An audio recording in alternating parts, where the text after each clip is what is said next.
We're live. Hello, everybody. This is Sound Booth Theater Live, requests only.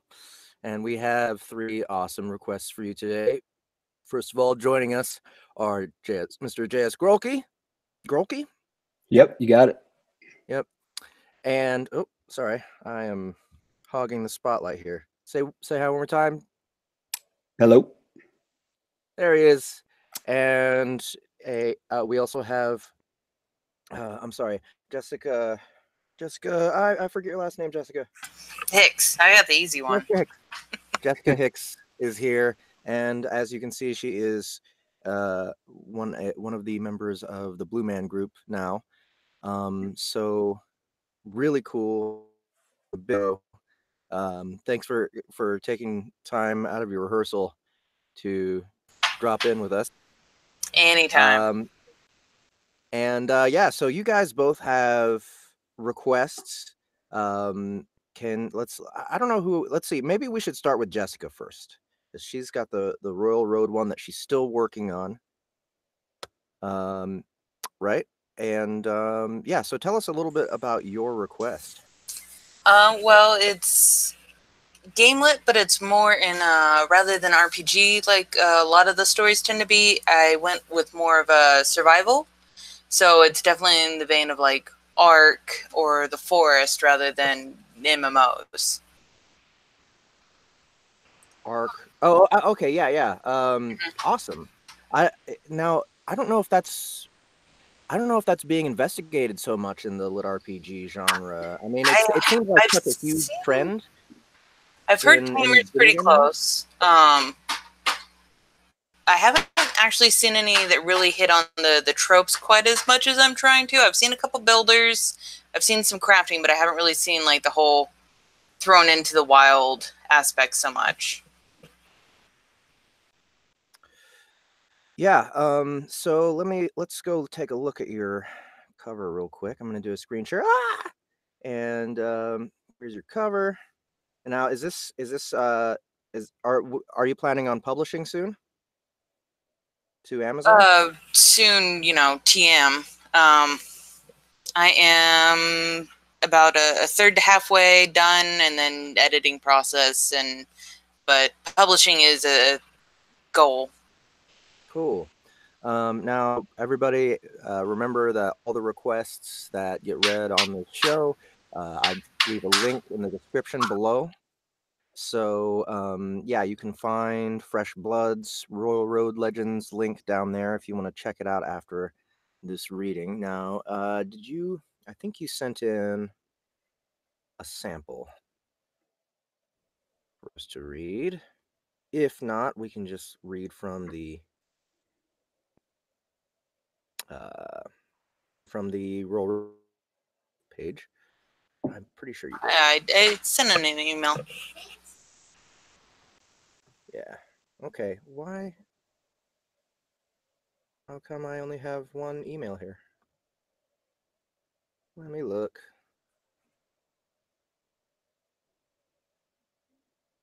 For some reason, my other email address isn't showing up. There it is. All right, cool. So you gave me some notes. Thank you so much. I love notes. They're not much in the way of notes.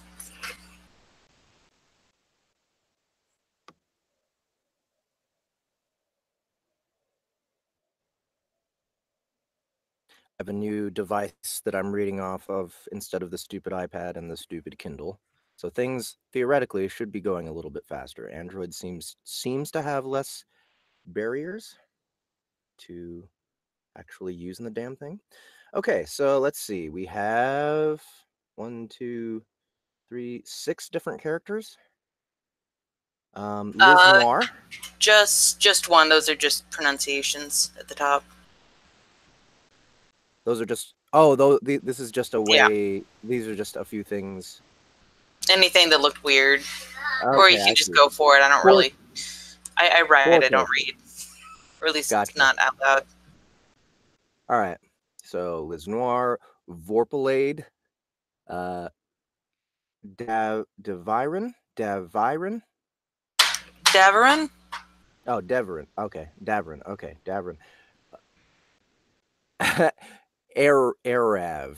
Yeah, Arav. good luck. Arav? That sounds a Sure. little better. Yeah, Arav. Yeah. I like the way Islay. it looks. uh, Rolos. Yes. All right. Then we have Felix, a young salesman, but not used car salesman style. He more gushes his love of gadgets until other people catch the enthusiasm. Gotcha. Daverin, over the top announcer. Think soccer announcer levels of excitement. Okay. Rav is a producer, young hotshot caught out in a mistake, and Islay is really gossip like asides. Okay. So he's like snooty. Um. Yeah, she's a like an academic. Oh, It's he. just like one line at the end. Gotcha. All right. So let's get on into this PDF here. Oh, sorry. I've been screen sharing this whole time. Hee hee.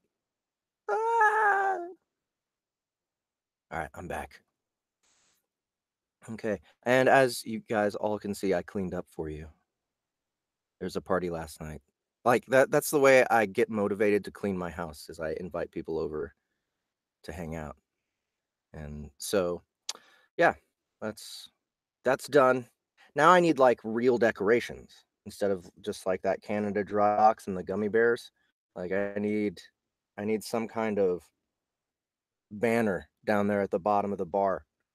Or maybe just put stools up. That'll be I mean that's or maybe all Like my real alcohol. furniture. Yeah, yeah. I could do that. Okay. Um let's try this just once. I'm trying to figure out which is the best PDF reader on this platform. All right, here goes. So we're going through. Is this like the very beginning of the book? Where are you dropping us here? Sorry. It is chapter 3. Um, relevant to the story beforehand. They were traveling through space. Their spaceship hits a series of accidents. They have to evac. They crashed on the planet, and there is an alien creature trying to eat them, and they're fleeing the escape pod. All right. Cool. So potentially an action scene seems. Yeah. All right. Cool. Well, it's time to get started. Is this all third person? Yeah, I don't think until the end there's any dialogue. The only Okay. other character is unconscious, so. Okay. They'll be easy to voice then. Okay. Here goes. This is by Jessica Hicks. Felix was already sprinting to the Les Noir's prone body by the time the hatch clanged against the rocky shore. Felix knelt, grabbed the alien by the arms, and heaved. With the rush and the sheer difficulty of the task, Felix was unable to be gentle as the man handled the body over his shoulder. He tensed under the weight, but adjusted his companion until he had a decent resemblance to a fireman's carry. Standing was a slow grind, but eventually Felix made it upright. He looked out the hatch. Suddenly, the presumed safety of the jungle looked a whole lot further away. He steeled himself and took a step. It was difficult enough to move with his burden already, and picking his way through the strewn debris and wall, now floor, mountings slowed with as much. Mountings slowed Felix further. At least the open hatch allowed the smoke to escape. He made his way through with as much haste as he could manage, grunting with effort every time he had to do anything more taxing than a shuffle step. The creatures continued as they approached. They were still distant, but he was sure that would not last. Felix was heaving by the time he got onto the gray sand. If he wasn't already hunched over from weight, he would have done so anyway. Smaller target and all that. He was pretty sure he'd read that somewhere. Though he did have to note that as much of a death trap he was sure the pod was, being in the open did not feel much better. And Felix is our main character, and what was the direction on him again?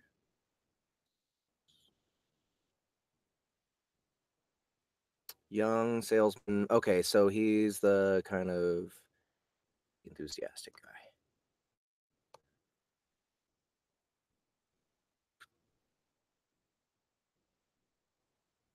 This is a terrible idea.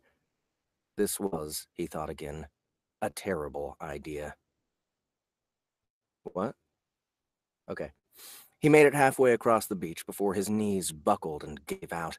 He collapsed to the ground, his companion half on top of him. Felix rolled out from under the alien. The Liz Noir groaned when he hit the ground. Certainly. At least he was nearing consciousness, but it was nothing that improved the immediate situation.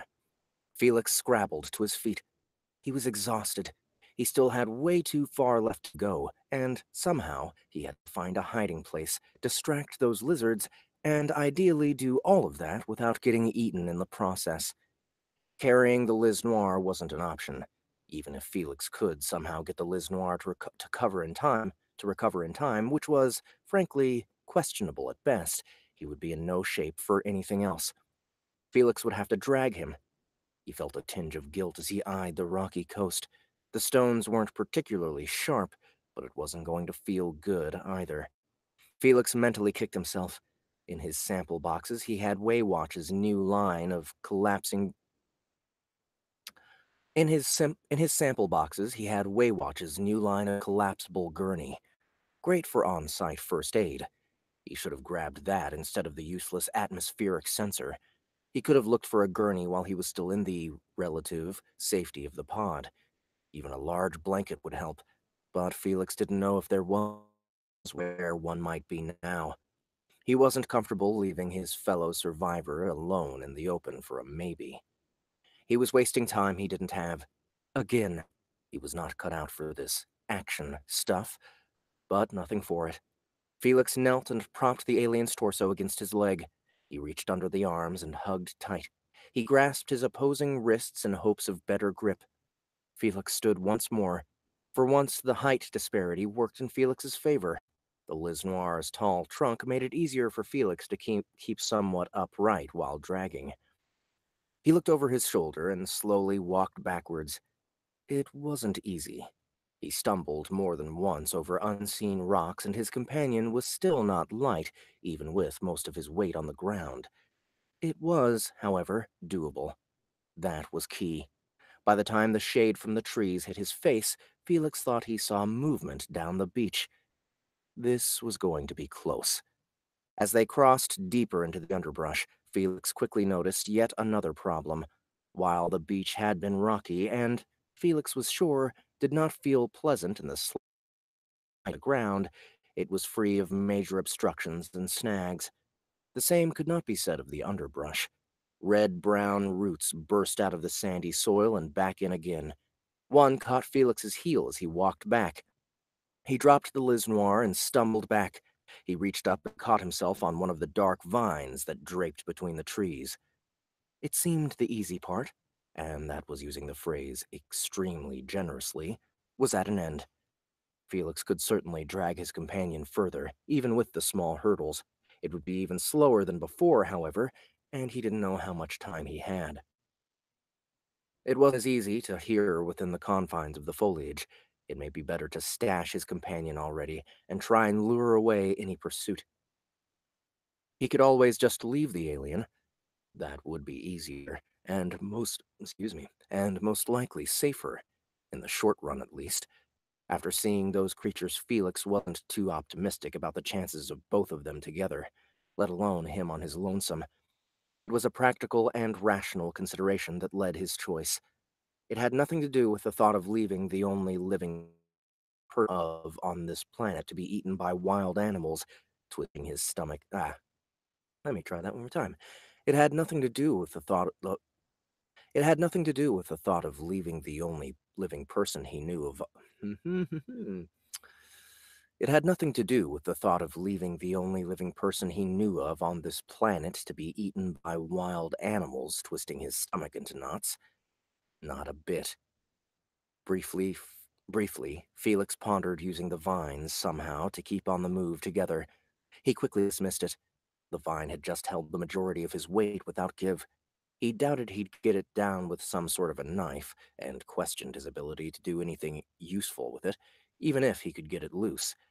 Perhaps when things calmed down and he had a bit more time, a bit had a bit of time to think, he could figure out some use. Not even an hour on the planet, maybe.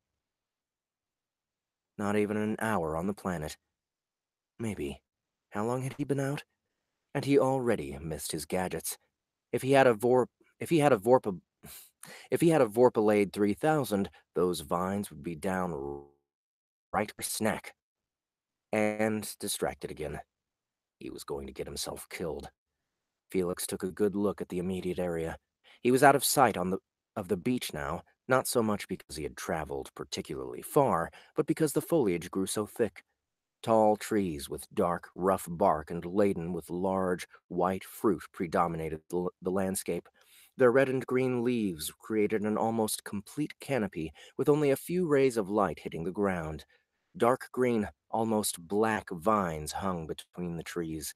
They crossed from one tree to another from near the ground to as high up the canopy as Felix could see. Curiously enough, they all but disappeared at about shoulder height with hardly an exception. Large red ferns erupted wherever the sun touched touched down, and scraggly, low grasses and moss covered the remaining ground. Felix found a spot for his companion to rest. He could lay against a tree and would be obscured from anything passing through by a large fern. Two things He could lay against a tree and would be obscured from anything passing through by a large fern. To Felix as he surveyed the area. First, with line of sight this poor, nothing was going to visibly track them, which meant any more than the most perfunctory of camouflage efforts would be a waste. Secondly, finding his way back to this particular clearing after what he assumed would be a long, harrowing chase would be a near Herculean feat. When Felix walked back to where he had left the prone Liz Noir, however, he found the alien upright, leaning heavily against a tree. "Good timing," Felix said. "You are none too light there, buddy boy." Felix knew the Liz Noir couldn't understand him, but it felt good to talk anyhow. Talking helped him think. His companion's consciousness presented a different array of problems, albeit much more palatable ones. They wouldn't move as fast together as Felix would alone, but getting irrevocably lost would be less of a blow. He wanted to go back at some point to scavenge the pod, but for now, he'd settle for a few minutes with nothing trying to eat him. Felix was an undemanding soul. Felix walked over and hooked one of the Liz Noir's arms over his shoulders, more or less at random, and led them onward. As they walked, Felix worked the bag off one of his shoulders. It was awkward and slow doing so while moving and without jostling his companion overly much. Eventually, he pulled the bag to his front so it rested on his chest. Felix mentally acknowledged that it was probably dangerous to have only his mind on the path ahead as they moved ever further into unknown territory. Felix also had to acknowledge, however, that his utmost and fully focused attention would make little to no difference should they walk into danger. Hopefully, his current distraction would aid more than hinder. Felix pulled one of the ration packs out. Felix pulled one of the ration packs out and opened it. He took out the brown bar inside and stuffed the wrapping back into the bag. The bar was heavier than it seemed it should be. As emergency rations, it was calorically and nutritionally dense. Presumably, it was also packed with an unidentifiable, yet foul, flavor. Felix broke off a generous chunk. He rubbed it against a tree at hip height. He hoped that would be roughly nose high. He then tossed the chunk into the brush to his side. He tore off more pieces and tossed them as well, walking them further from their path. He took out another bar and repeated the process to the opposite side. He doubted, as big as that thing that had attacked the pod was, that a couple ration bars were really going to satisfy them. Yet, he hoped that easy food might make them pause for a bit and, as always, buy yet more time. Later, he may regret tossing away food, but for now, he just wanted to get later. He just wanted to get to later. The two wandered forward. Felix wasn't sure how long they had been. More than once he heard the wet snuffles at the edge of his hearing. Occasionally he could swear he saw something moving in the foliage around him. He wasn't sure if it was real or his imagination. Regardless, he would then break out another ration, toss it, and make a hard turn in the opposite direction. He was exhausted and sore. He'd fallen more than once, and the loamy dirt coated his outfit, where it wasn't torn. The Liz Noir seemed to be hanging on by an hour. Felix began to hear the sound of water running.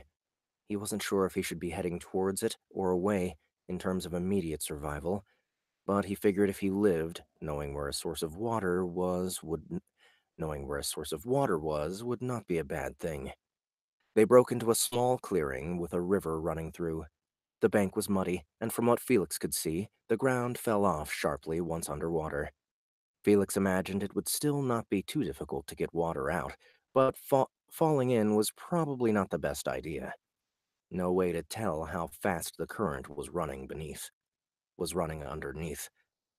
Felix settled the alien into the center of a cluster of ferns, closer to the trees surrounding the clearing than the river. He doubled back to where they entered the clearing and rubbed yet another ration bar all over the path and the bag itself. He broke open several bars and broke them. Maybe they would smell more strongly if they were broken. Then he hefted the bag towards the bank. He was hoping the lizards might try and eat the food, and while distracted, he could push them into the water. He settled in next to the After all the running, well, speed walking, Felix had a hard time staying awake. He probably would have passed out already if it wasn't for a rather insistent bug. It took several passes at him before he managed to swat it down. He hoped it wasn't a disease carrier. He looked over to the Liz Noir and wasn't sure if he was still awake, bug or not. His companion was still sitting upright, however, so he'd take that as good enough for now. Felix waited. Sooner than he'd have wished, or perhaps not soon enough, Felix heard the surprisingly menacing snuffles. He was going to hear those in his nightmares. He was sure. It grew louder. It grew slowly louder. Then Felix could see it enter the clearing as he peeked through the fern leaves. Up close, and not being actively attacked, Felix got a chance to study it. Again, he was sure this was going to crop up next time he was sure this was going to crop up next time he had the luxury of sleep. May as well pay attention and make it accurate. The creature stopped. He had rubbed the bars. He had overestimated how tall the thing stood earlier. The top of its head would probably only hit mid-thigh on him, but it was big enough for that. It was burly-chested and wide, with a mottled, scaly hide that matched the mossy ground. His breath hitched in his chest as it looked and sniffed in his direction. It was just as well he needed to stay put. He was sure his legs were frozen solid.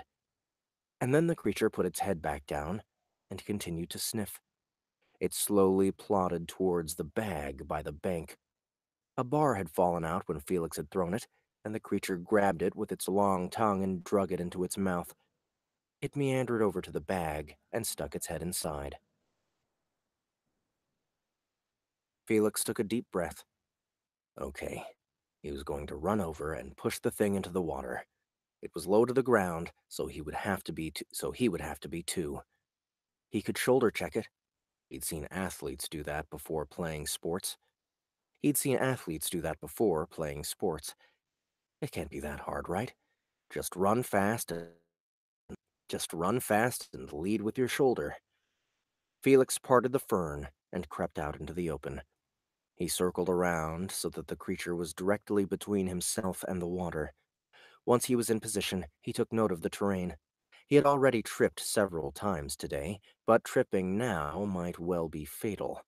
There was a root exposed a few steps ahead of him, and just at the edge of the mud, a narrow mound. He braced himself into a sprinter's three-point stance. He wiggled into the pose and eyed the lizard. He really didn't want to do this. Felix pushed off his front foot and surged forward. He kept his eyes locked on the lizard in front of him. A wall of mud rose up just paces in front of him. Felix wavered as the mud splattered his front and fell into the open furrow where the mound and the thing had been. Mud shed off the creatures that flew to the, still unaware, lizard. It looked almost like a frog, if a frog was as long as he was tall, had a tail and an extraordinarily wide-hinged jaw. The thing latched its jaws around the lizard as it flew by. Fear and pain, and just a bare moment later, both were in the water and gone.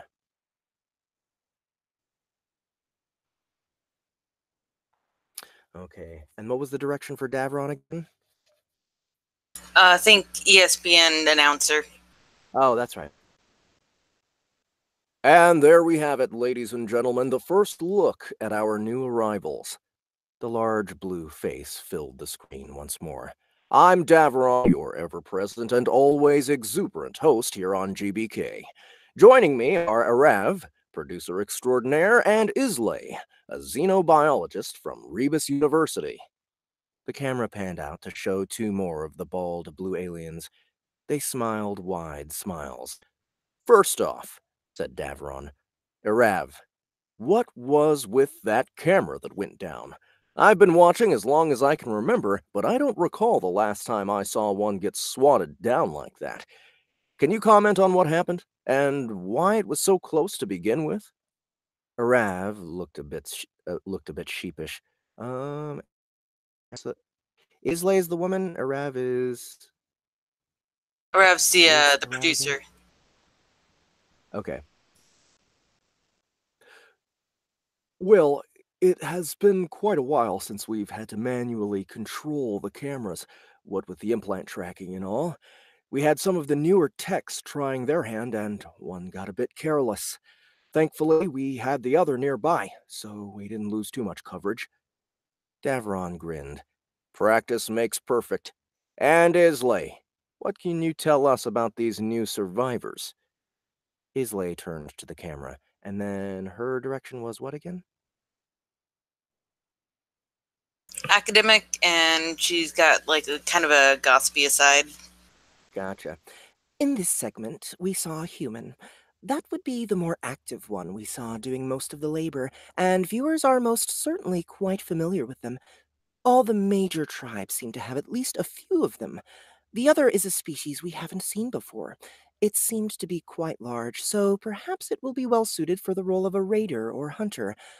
On the other hand, and most of its time on planet so far incapacitated, that isn't promising.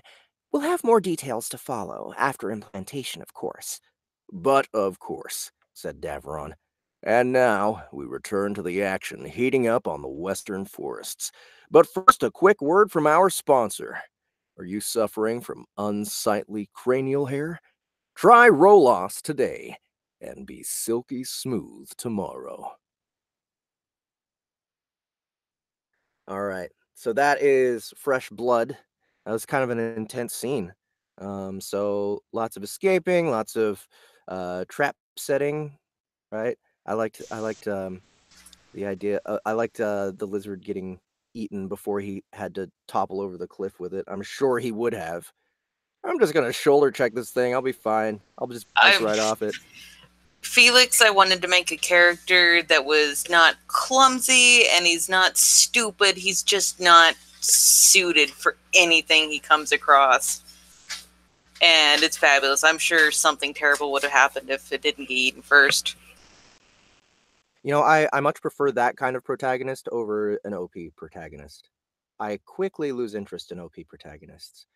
So, you know, like one of my favorite genre, maybe my favorite genre of any fiction is noir.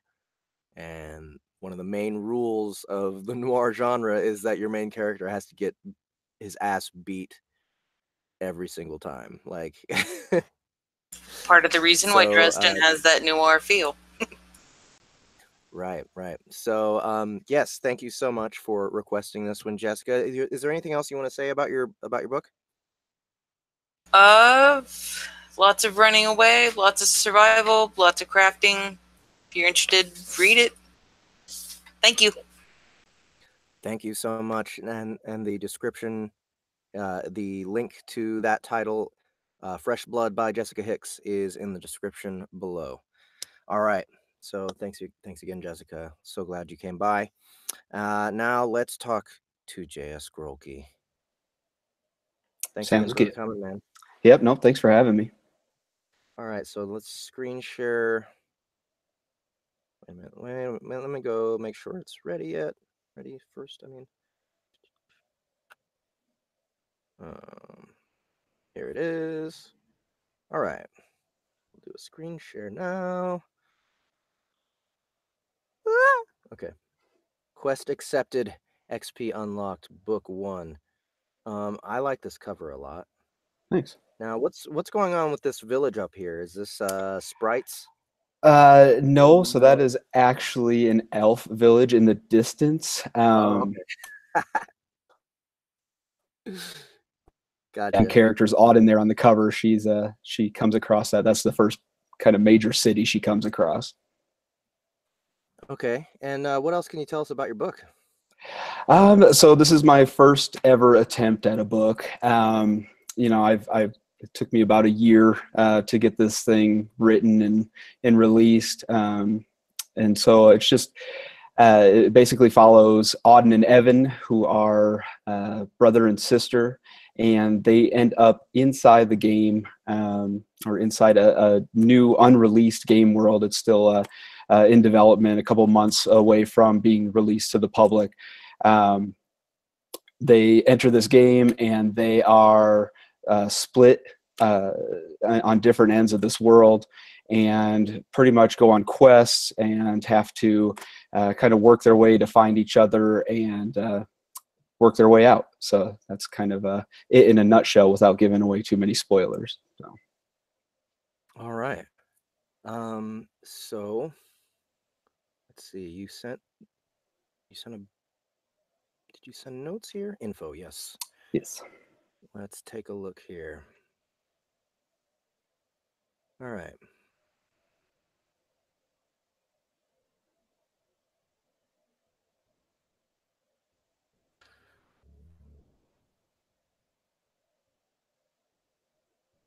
Okay, so voice number 1 is Auden. Auden? Yep.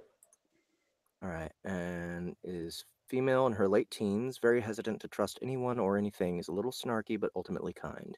She's just run into this imp who, for some reason, chose her. Okay, voice number 2 is Bert. Bert is a very sassy little female imp. I refer to her having a goatish laugh many times throughout the book. Not saying she talks like a goat, only when she laughs. Otherwise, she is a small, winged little fat imp that can fit onto Auden's shoulder. So the voice should reflect someone smaller. She should have an annoying but charming quality about her. She's pretty boisterous and refers to herself in the third person. And voice number 3, Hespy? Yep. He is an air elemental, should be a deep, creepy voice. I think there's only one line for him. Okay. All right, so just the 3 characters. Okay, and you're dropping us in chapter 11. Yep, So still pretty new. Yep. So she's both main characters, her and her brother, have kind of adventured a little bit, and she's on this quest to help Bert get her eye back. So it's kind of where we're at in the story. Okay, cool.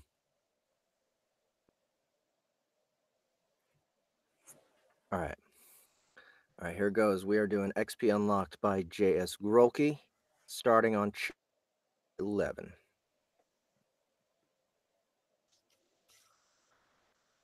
Auden stared into the forest. Bert perched precariously on her left shoulder. She refused to look at the imp, who about an hour earlier had guilted her into giving her a ride. "Onward!" the imp screamed out. Let's see, in a high-pitched squeal. "Onward!" the imp screamed out in a high-pitched squeal. "Let's get that eye!" Auden rolled her eyes and continued forward into the forest. "Glad you're having a grand old time," Auden said with a sneer. She hoped the quest would be worthwhile. The thought of getting another lousy 50 XP wasn't exactly enticing. "So, who are we looking for?" Auden inquired. "Bert does not dare utter his name. Bad luck." I'm getting really sick of you expecting me to follow you blindly into everything. Hey, watch the eye jokes, Half-Blood. Uh, okay. So, what can you tell me about him? He's not going to be easy to defeat. He knows this forest almost as well as Bert. He'll use it against you.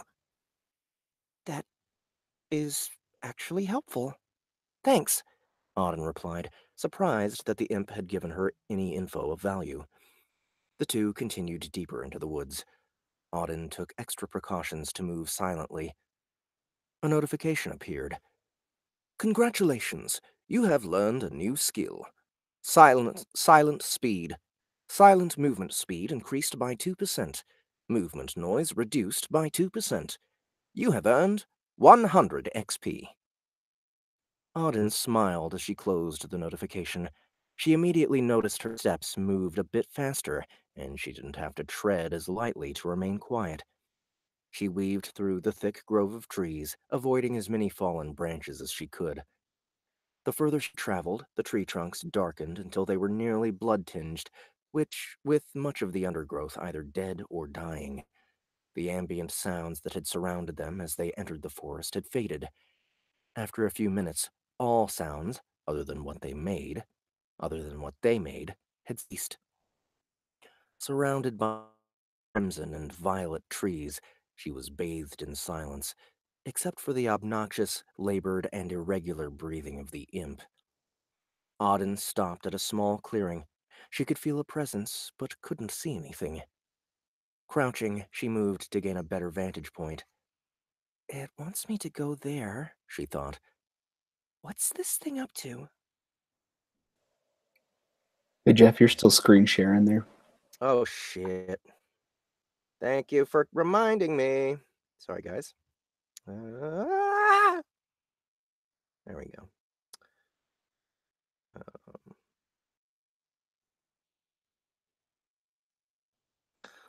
Okay.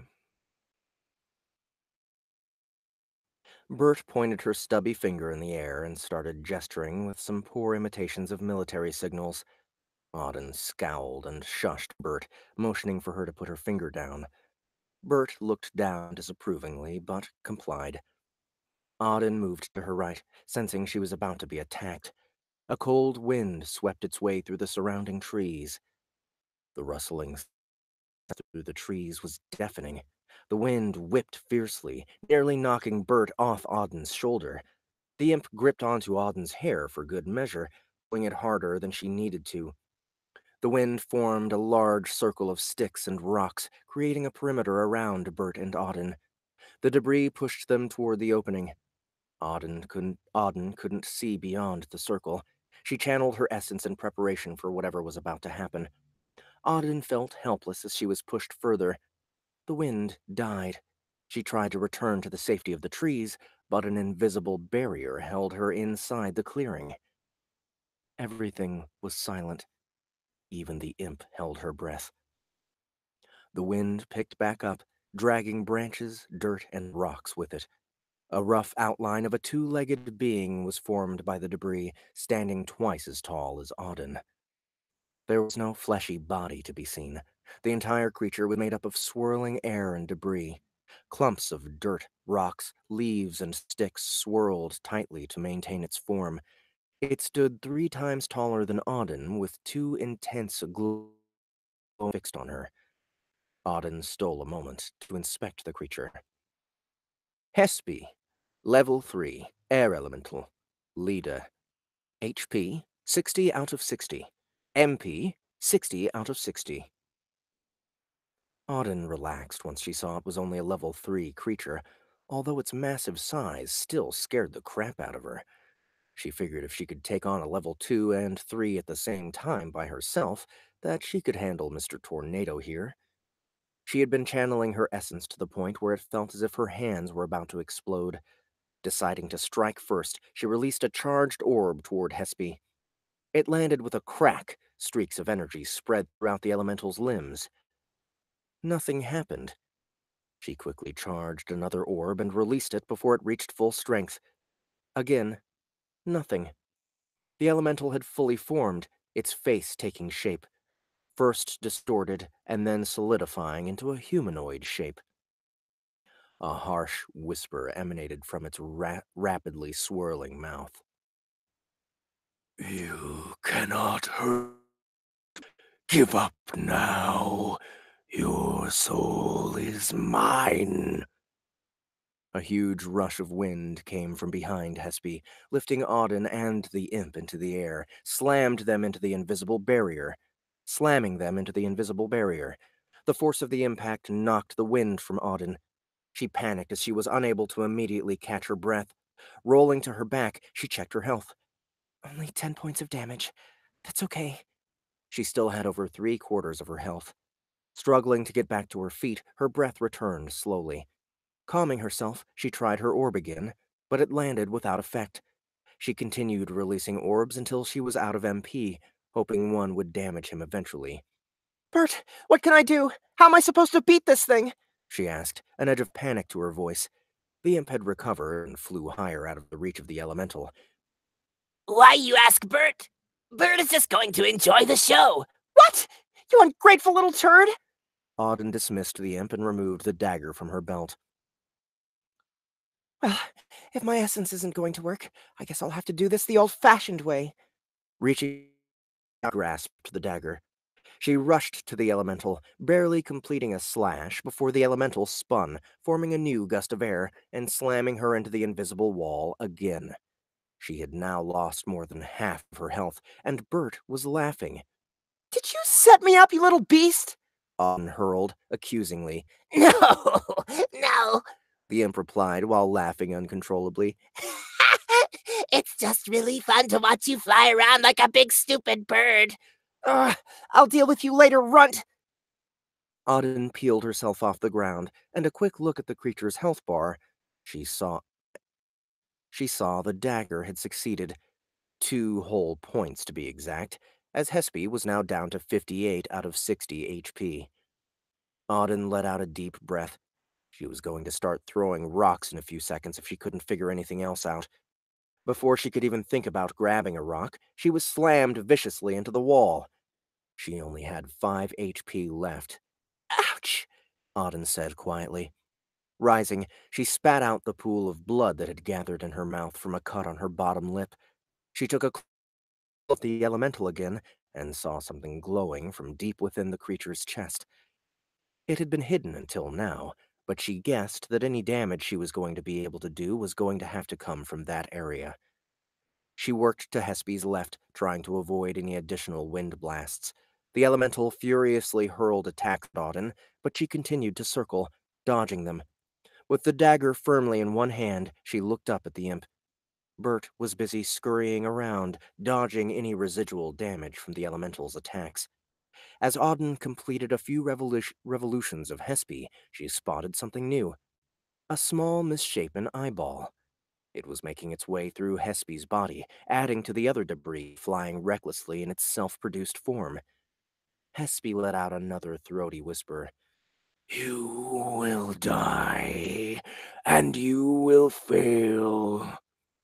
Auden remembered she had a couple of HP potions from her previous 2 encounters. As she continued to circle Hespe, she grabbed the potions and quickly downed them. She checked her health again. 26 of 40 health points remaining. "I'll take it." With the dagger in hand, she tried to reach the glowing light.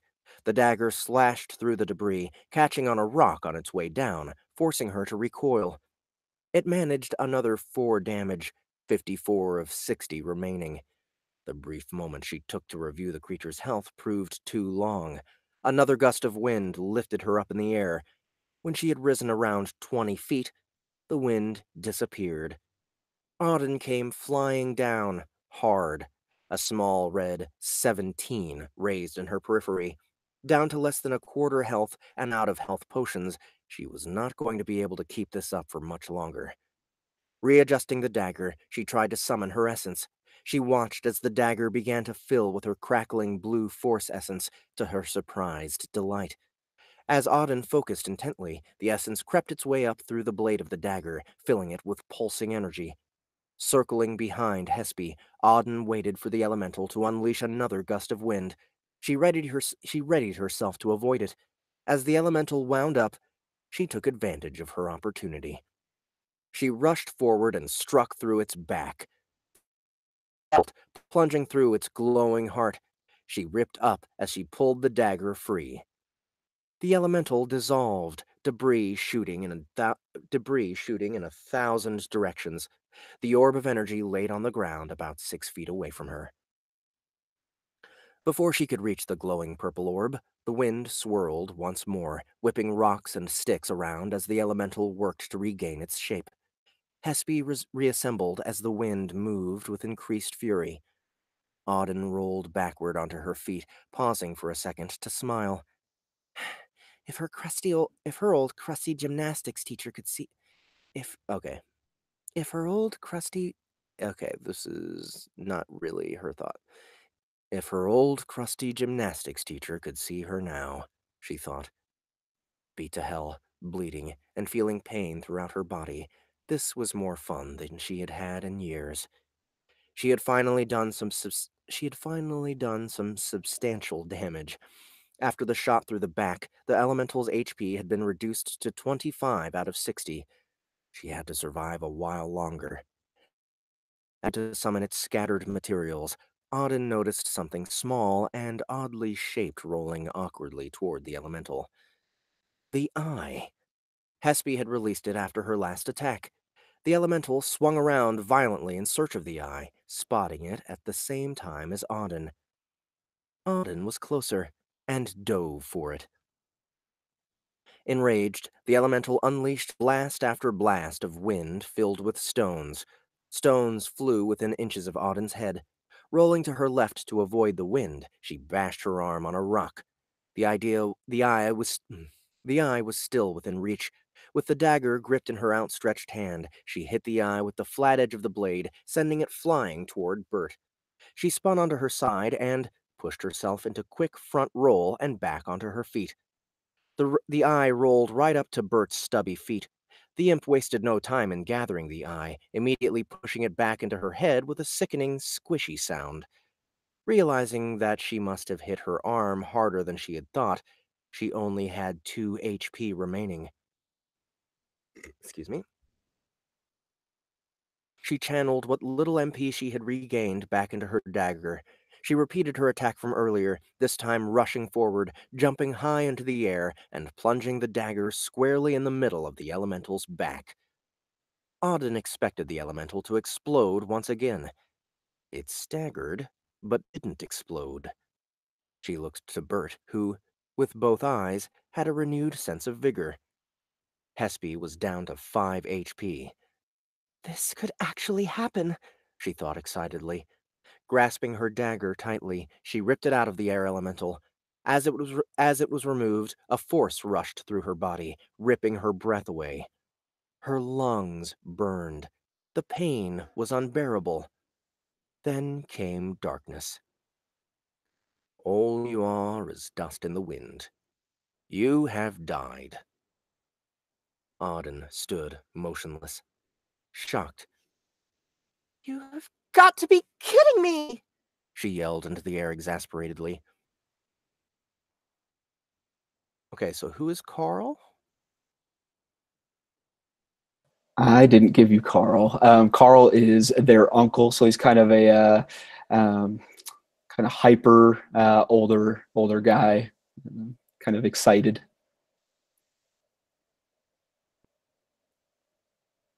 Wait, how much do we...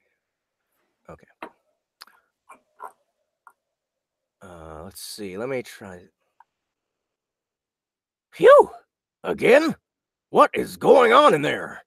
Carl's all-too-familiar voice boomed through the darkness. Shut up, Carl, Auden said flatly. Auden didn't want to waste time. She knew there was little time before she was sent back into the game. What's going on? Why haven't you gotten us out yet? Honestly, it hasn't even been a day yet. Don't worry, I'll figure it out. Anyway, has anyone odd tried to contact you in-game yet? Other than you? No. What kind of question is that? You need to start giving me more information here. Okay, good.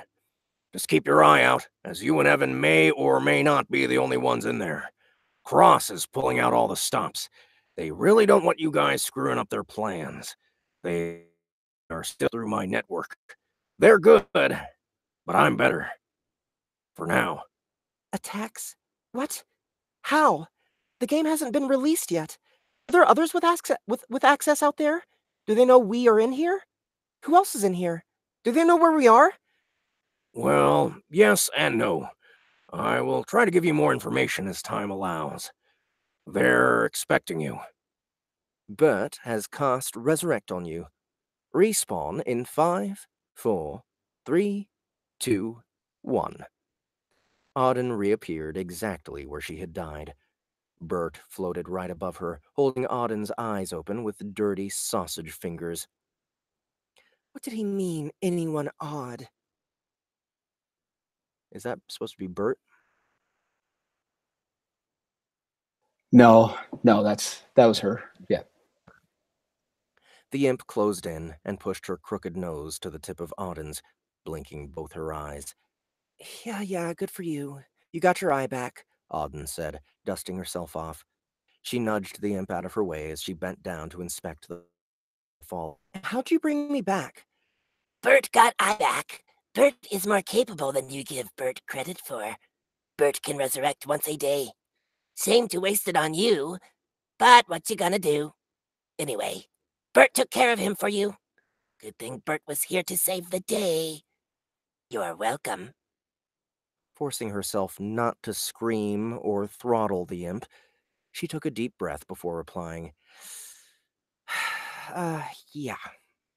Thanks. She reached toward the pile of debris. While searching Hespe, you have found the following. 2 gold. Minor HP potion times 1. Minor MP potion times 1. Ring of Air Essence.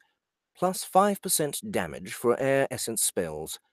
Grants user ability to harness the power of air for transportation for 20 seconds. 10 AC, is that armor class? What is that? Yep. Action, what? Armor. Yeah. 10 armor class. Cooldown, 1 day. Cast time, instant. Item level, 3. Air essence, she read aloud. This looks amazing. She inspected the ring. Its aquamarine stone sparkled. Oh, and look! It matches my necklace. She tried to activate its power. Nothing. Looking at its stats, she realized it was a level 3 item. Oh, I guess I'll have to wait to try it out, she thought. I'm only a level... A thought struck her as she realized she had a few notifications waiting for her. She pulled up the first one. Quest update. Bert's bounty. Congratulations. You have completed Bert's quest and successfully recovered her stolen item. You have been awarded Bert's Special Stew, a thick sludge that Bert claims is her favorite. Effects unknown. Experience 1000 XP. Reputation increased with the Crimson Veil. Current reputation neutral. 1,500 out of 2,500. Then the second. Congratulations. You have received 4 attribute points. Now that she had a few different spells available, she wanted to strengthen them. Willpower was a must. Looking down at her dagger, she placed a point in strength. If I'm going to start using this thing, I'm going to need to be a little stronger. That settles it. 3 points to willpower and 1 to strength for good measure. Next time, she was going to go with intelligence. Her MP continued to run out too fast. The bonus per 1 point of willpower was almost too good to pass up. Plus 1% chance to hit for every point, as well as the MP regen rate increased by half a second for each point as well. With 3 additional points in power, her regen rate bumped up to 4 MP a second. She reviewed her choices. And then there's a giant character sheet. We'll skip on past that. Auden sat. I should be almost ready to take on that elf Aaron now that I've leveled a bit. Reaching into her pocket, she pulled out the little blue gem that Bert had given her earlier. Maybe I can get... Auden thought. Nope. The goatish voice responded. Wait, did you just read my thoughts? Auden asked, shocked and a bit unnerved. No. Bert just knows that look. Bert got what Bert got what Bert needed. So now Bert stays to watch you struggle to survive. Got any popcorn? By the way, have you tried out that new fancy ring yet? Hold on. I'm trying to think of a goat laugh. The imp chuckled. Auden looked down at her new ring and admired it for a moment. I wonder how I activate the transport. As soon as she thought it, she was airbound, rushing past a cackling Bert and toward the sea. She spent the first 10 seconds upside down until she managed to contort her body in a pseudo-Superman pose. It was short-lived as the timer ran out, and she came crashing down, face first into the swamp. Embarrassed, yet exhilarated by flying, she brushed herself off and continued walking toward the Vale, ignoring the howl, laughing imp behind her. All right, that's it. So, yeah, this one seems really fun. Thank you, JS Grulke, Thank you for doing it. for requesting. Guys, if you liked that reading, be sure to check the description below for the link to the Amazon page for XP Unlocked. This is book one. And can you tell us a little bit more about your plans for the future of this series, or your plans for the future as an author? So I've actually got the first draft of the second book done. I'm going through my first and second round of edits right now, and I'll be sending it to my awesome editor later this month. And so hopefully, or at least I'm hoping to release it by April, the end of April. And then I've got a couple other projects I'm kind of working on at the moment, but yeah, just hope to keep on putting some of these out there and yeah, just having fun with it. So. Cool. Well, again, thank you so much for requesting that. Request anytime, and don't vote bomb our Facebook page. Get your fans on it, and yeah, thanks again for joining us. So, Thank all you. right, you guys, you can stick around if you want to, or you can peace out if you want to. I'm gonna move on to Mike Truck's 5 trials now. So, I'm gonna hop off and keep watching here. all right, cool. Thanks All right. again. Yep. Thanks, Jeff. I'm going to go get some water because coffee's not very good for hydrating my mouth.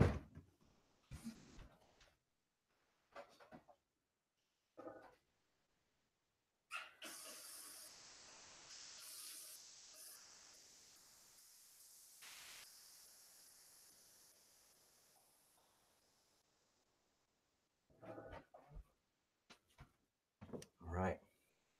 So, if you guys recall, I have actually done a reading of Mike Truck's The 5 Trials before. I don't remember. It was just 2 Sound Booth Theater Live requests only ago. Let me see. Let me go ahead and look that up. Let me go ahead and turn mute there. Okay, let me see. Oh shit. Oh no. Okay. There you go. Check the channel.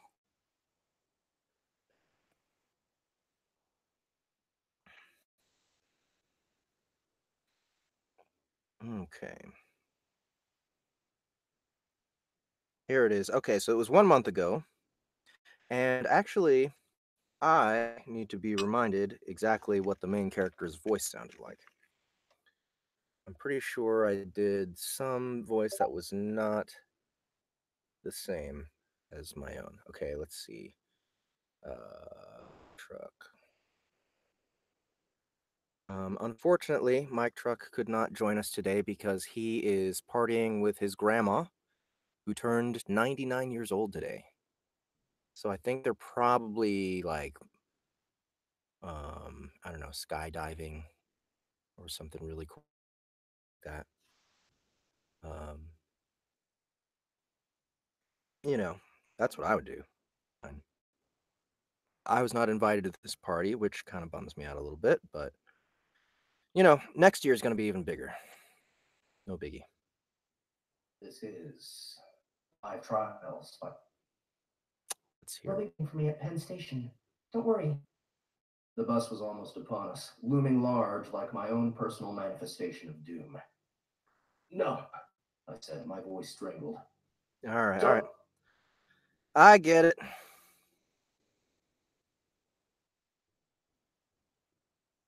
I remember now. All right, we emerged into a room filled with statues. All right. So, goes one more time. So we're starting on chapter 9, and oh wait, I forgot to screen share the cover with you guys. Ah! 5 trials. Again, love this cover. Very nice um composition here. Nice red hair, flaming sword. I don't know. Does it get hotter than that? Hotter. As you guys can see, this is a pretty successful book. They already have audiobooks out on Audible. You can, and again, you can check the description below for the link to the Amazon version, the Amazon page. Okay. Ah! Here it goes. We're back. All right.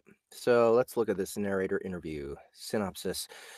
Noah is the chosen one, unwitting as he may be. He's been whisked to Bastion, a tower in which he must pass 5 trials to prove his right to save the universe. This excerpt deals with his second trial, where he and his 2 new companions, Valeria and Imogen, must figure out both the nature of the trial and how to pass it. Noah, an everyman hero who begins this novel completely unprepared for the heroic demands that are placed on him. Imogen, a cool, educated sorceress whose wry sense of amusement is matched only by her extreme competence and self-control. Valeria, an Amazonian warrior, brave, passionate, dedicated to Noah, and willing to do anything to see their mission through. Okay.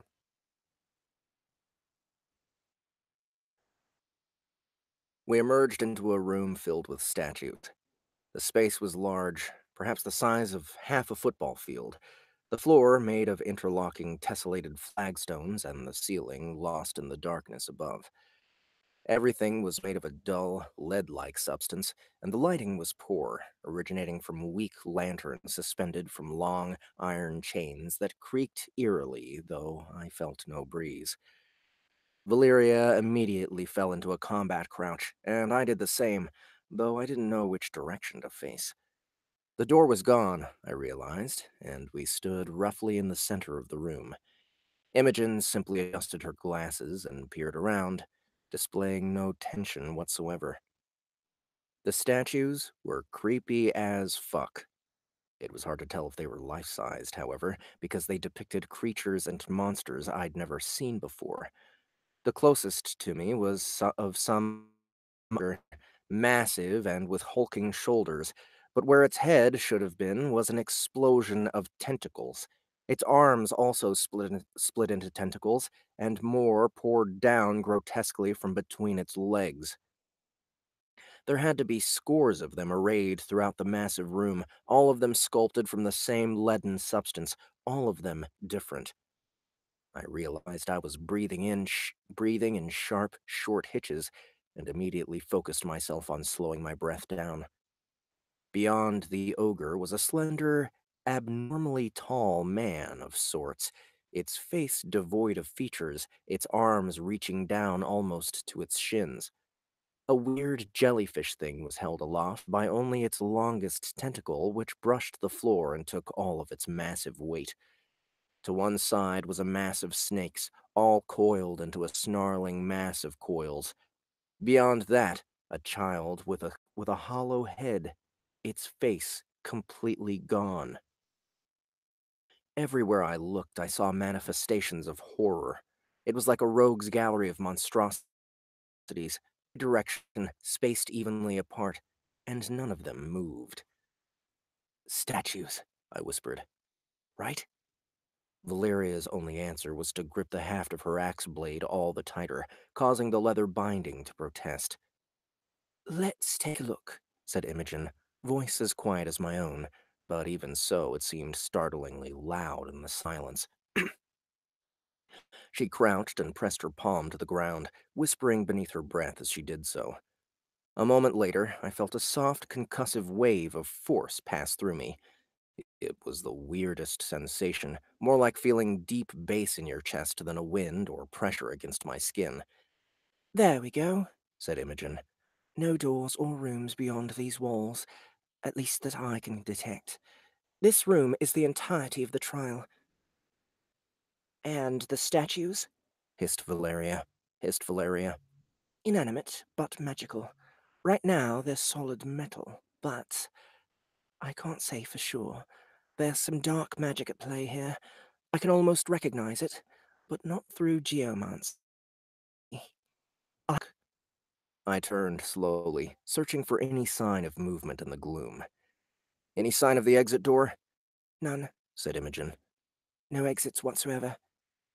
So we must accomplish a task in here, said Valeria. The trial's a puzzle. If we mess up, I guarantee the statues will come to life. Most likely, said Imogen. I'm going to inspect the closest statue. She wasn't asking for permission, but set out, her serious black shoes clicking on the metal ground. Back straight, chin raised, she walked up to the octopoidal ogre thing and there linked her hands behind her back as she examined it. I exchanged a nervous glance with Valeria and moved after her. Shard was without its lambent white fire. Did that mean it didn't sense any threats close by? Valeria padded alongside me, cutting sharp glances to each side every so often, as unnerved as I was.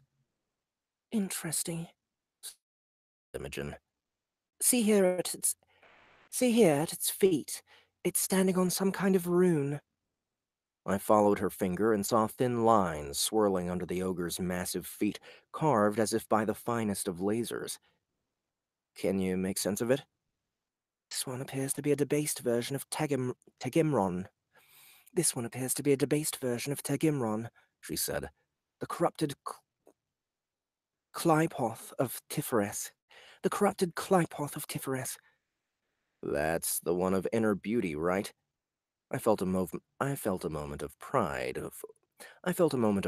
over remembering. This guy sure doesn't look harmonious.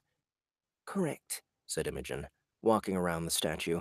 But the rune is poorly drawn. Incorrect, even. Let's look at another. We followed her to the tall, slender man that loomed over us with a creepy presence beyond which its figure should have conveyed. There was a presence to the statue, a sense of unnerving power, of turgid fear. I gulped and tightened my grip on Shard, but the statue didn't move. Said Imogen. The corrupted Clypoth of Chesed, where the divine love of the source is forced to spread so far and so thinly that it breaks. But again, the rune is incorrect. Or perhaps you don't know it as well as you think, said Valeria. Perhaps, said Imogen.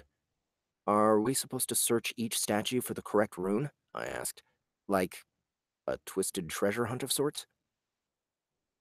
A bell tolled, bruising the air with its dolorous clangor, and I clapped my hands over my ears, grimacing as pain struck deep into my mind.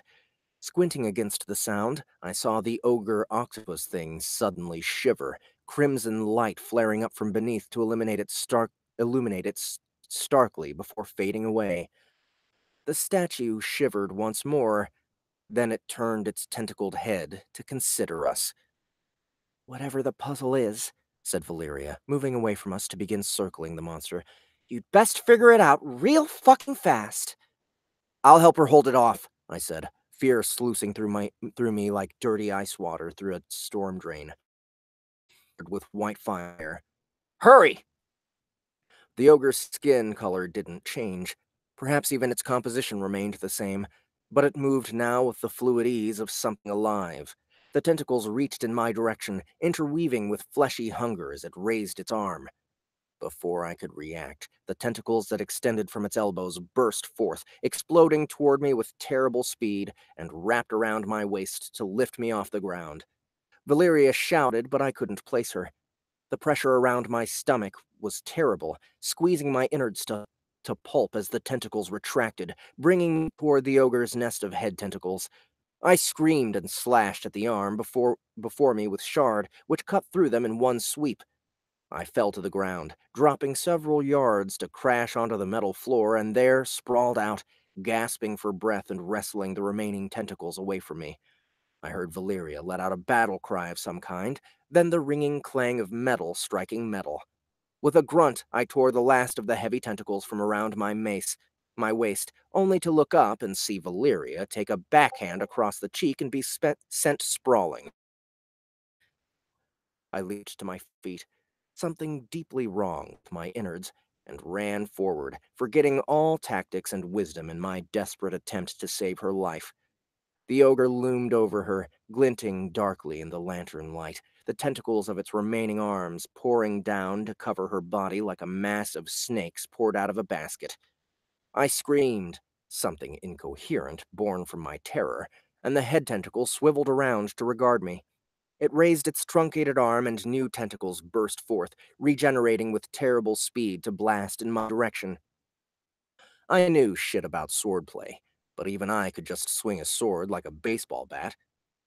Slashing... Oh, I knew shit about swordplay, but even I could just swing a sword like a baseball bat, slashing through the oncoming storm. Even though I cut through most of the tentacles, some still got through and hit me in the chest like a 2x4 ejected from a cannon. I went down. My chest locked up and I couldn't breathe.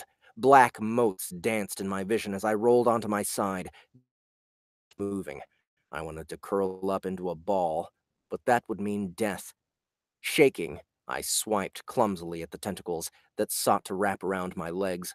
Only Shard's ridiculous sharpness let me be remotely effective, for where its edge touched the tentacles, they split open like overripe fruit.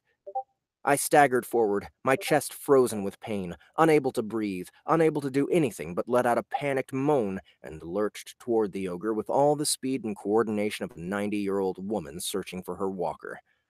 A bolt of lightning split the air as it coursed past me to envelop the ogre. Blue and white flickers of searing electricity played over it, and it threw its tentacled head back as if in agony, drawing its arms back to reveal Valeria's supine form. My vision was swarming with darkness now, my chest still seized up, and I felt like I was sinking underwater. Sheer, blind desperation, though, drove me into a staggering run, and with Shard held aloft, I charged the ogre just as the electricity left off. The ogre regained its balance and turned toward me, but it was too late. At the last moment, my chest unlocked so that I inhaled with masses just in time to then scream in horror at what I was about to do. I plunged Shard with both hands straight into the ogre's chest, sinking it into the hilt. Lines of white fire burst forth from my blade, zigzagging across the ogre's body, who then, with a deafening crack, shivered apart into hundreds of leaden chunks which rained down upon the ground to bounce and spin.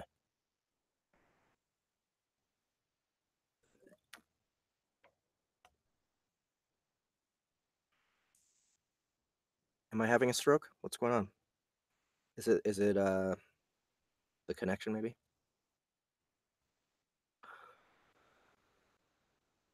I crashed to my knees, heaving for breath, feeling like I was going to puke.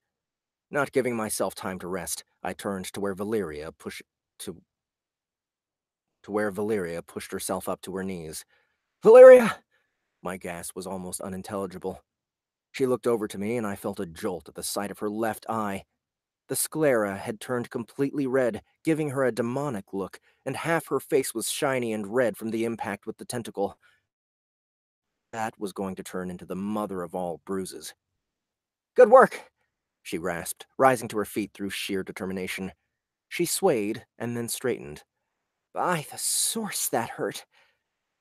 "We have to hurry," said Imogen, striding up to us, shoes clicking. I think there's some kind of timer in place. The next statue will animate shortly. My axe, said Valeria, lifting it painfully from the ground. No effect. She grimaced as she examined one of the half-moon blades. The perfect curvature was flattened where it had impacted the ogre. Yeah, let's hurry, I said, my breath finally easing out. My chest was still on fire, however, and if I breathed too deeply, I felt a stabbing pain just to the side of my sternum. Any ideas? A theory, said Imogen. The diagrams are those of the clypothic spheres.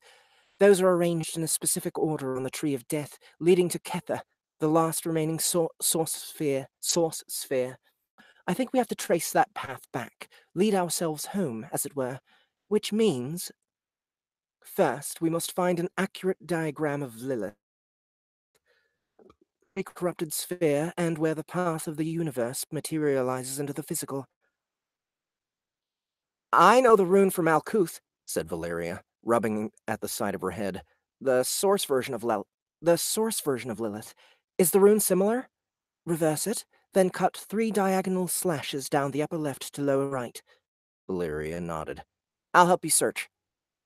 And, I'll keep the statues at bay, I said, the very words causing my heart to sink.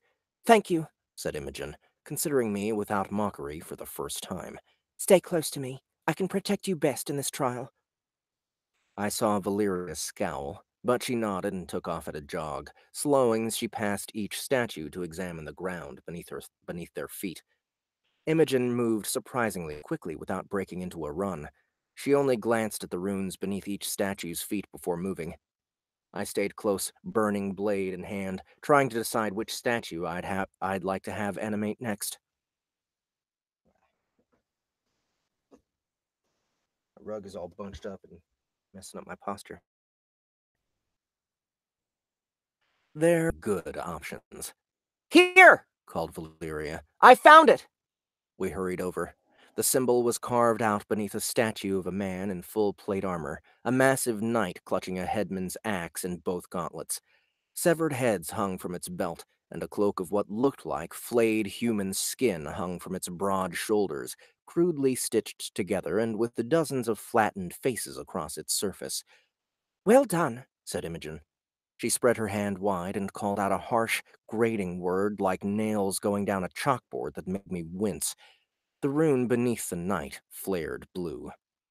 Next we must find Gamaliel, said Imogen. You know the rune for Yesod? Yesod? Valeria nodded.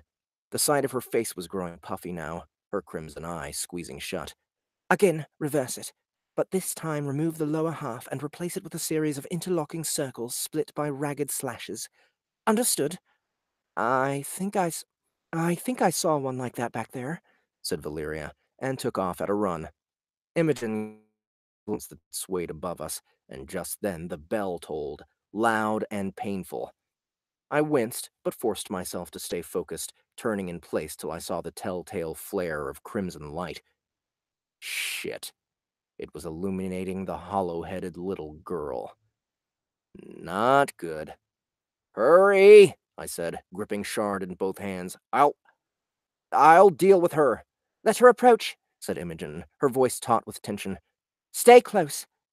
I followed Imogen, backing away from the little girl who began to move toward us.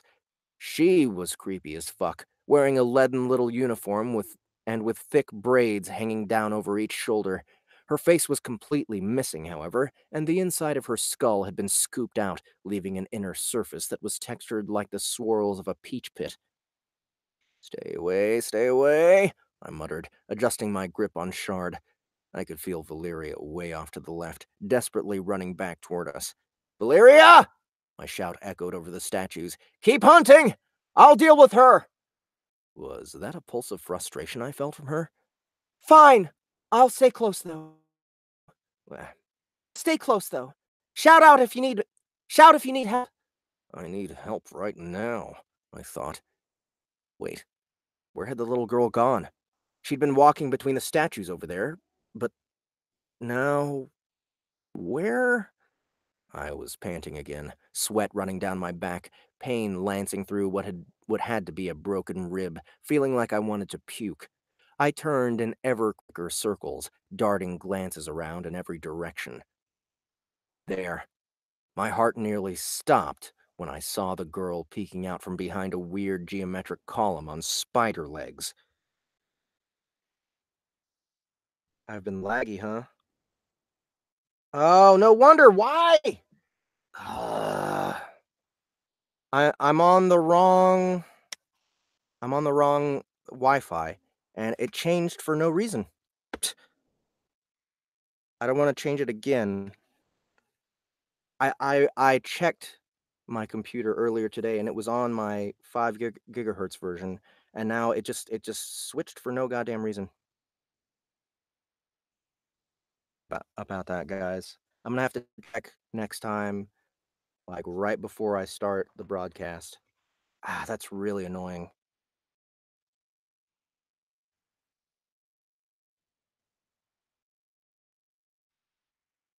Wow. I'm watching the YouTube video right now, and I am laggy. So mad about that. Has it been pretty bad?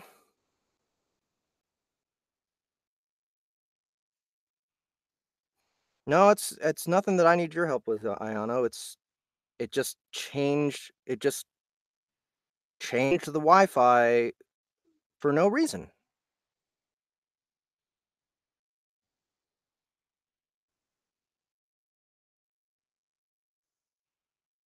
I wish I could just change it back right now, but I'm sure I'll disconnect or something.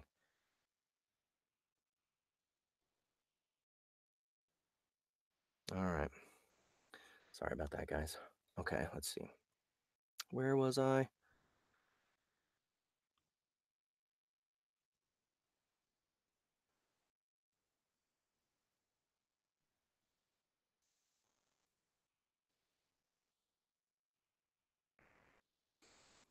I was panting again, sweat running down my back, pain lancing through what had to be a broken rib, feeling like I wanted to puke. I turned in ever quicker circles, darting glances around in every direction. There. My heart nearly stopped when I saw the girl peeking out from behind a weird geometric column on spider legs, just like a little girl playing hide and seek. She pulled her hideously hollow head back behind the column and was gone. Shit. Shit, shit, shit. I tried to swallow, but my throat was bone dry. Where was Imogen? I'd lost track of her, too. There, moving along the statues. I hurried toward her, kind of skipping sideways in an attempt to watch my rear. Valeria screamed, and I felt her go down. Valeria! She was over 30 yards or so off to the left. Hadn't she said she was going to stay close? I'm going to her! Imogen didn't even gave a curt nod and then stopped, peering down at something. She cried out another harsh, grating name, and a blue light flared before her. I burst into a sprint, racing between the statues, shard a living ember in my hands. A moment later, I was by Valeria's side. She was breathing, no wounds upon her, eyes closed. I touched the side of her throat. Pulse was racing way too fast. What did she do to you? I whispered, turning mid-crouch to stare around the gloom. Where was that little freak? Valeria grunted and began to convulse, her heels drumming on the ground, crimson froth emerging from between her lips. No, no, no, I whispered, feeling helpless, not knowing what to do. Had she taken a hit to the head? Should I turn her on her side so that she didn't choke? I turned to call to Imogen and screamed. The girl with the hollow head had been standing behind me. She loomed over me and I was hit with a blast of pure, unadulterated terror. It was as if a vice had just snapped shut around me, causing my every muscle to spasm and lock in place. My brain to flatline, my guts to churn as if being stirred by a rusted iron rod. Banded like the hood of a cobra, and I saw that even though the contours within it were carved from lead, they were moving, twisting and twining over each other.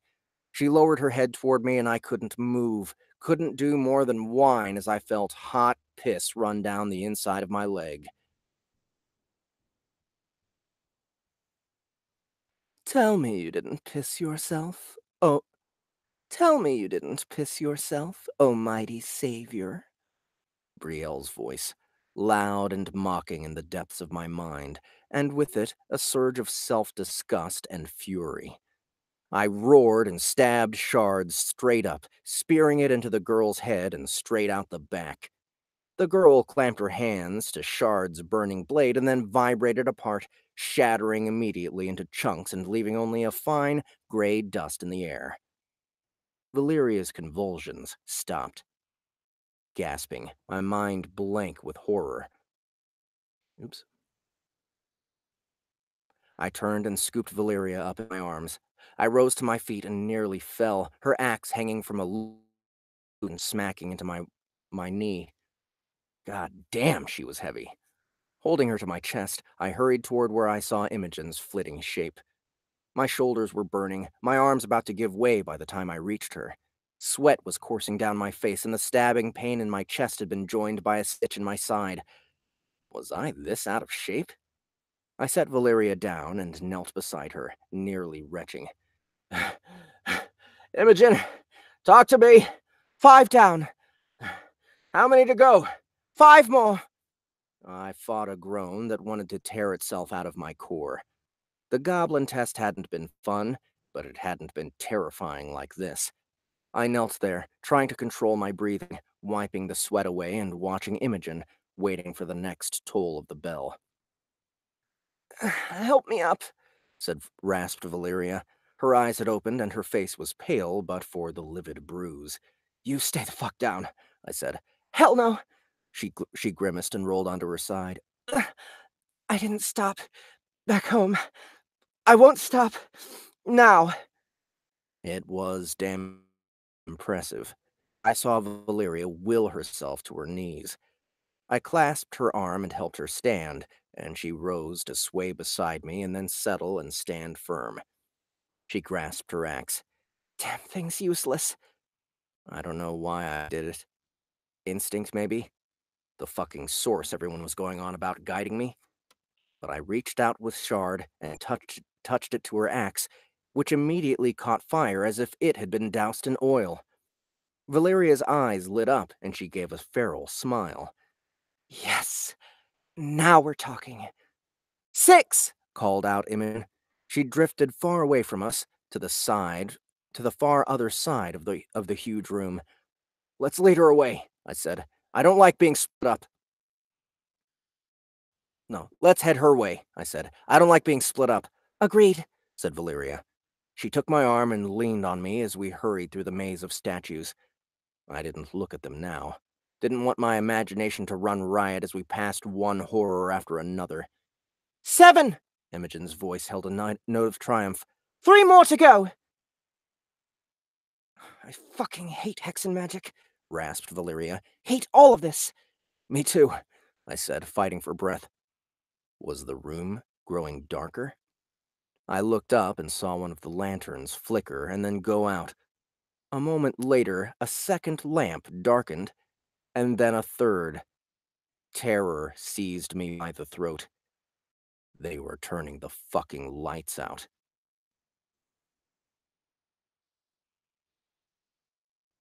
All right, and that's it. That's our show for today. I want to thank Mike Truk for requesting once more. This was a really cool scene to narrate. Really cool imagery in this book, and I like his writing style. So, Mike Truk, anytime you want to request something else, please do so. And and I want to say thank you so much to Mike Truk as well for bringing all of his fans over to our Facebook group and having them vote to put him up at the top. They were very, very thorough, and they made sure that he. And I encourage anyone who does requests to do the same. If you want your request on the show, then invade us. Bring as many people in as you can to vote for you, so that you will hear your request on the show. So again, if any of these things that you saw today on Sound Blue Theater Live requests only interested you, Check out our description below. You'll find both the Amazon links for the 5 trials and Quest Accepted, XP Unlocked. Those links to the Kindle version are down below, and also Fresh Blood by Jessica Hicks. The Royal Road link is down below, and again, she's going to be publishing. I don't know.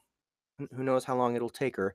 But the more followers she has, I'm sure the more motivation that she will get to finish up. So um, yeah, and be sure to check out all the links down below. Thank you, Gamelet Society, for allowing me to post on your Facebook group.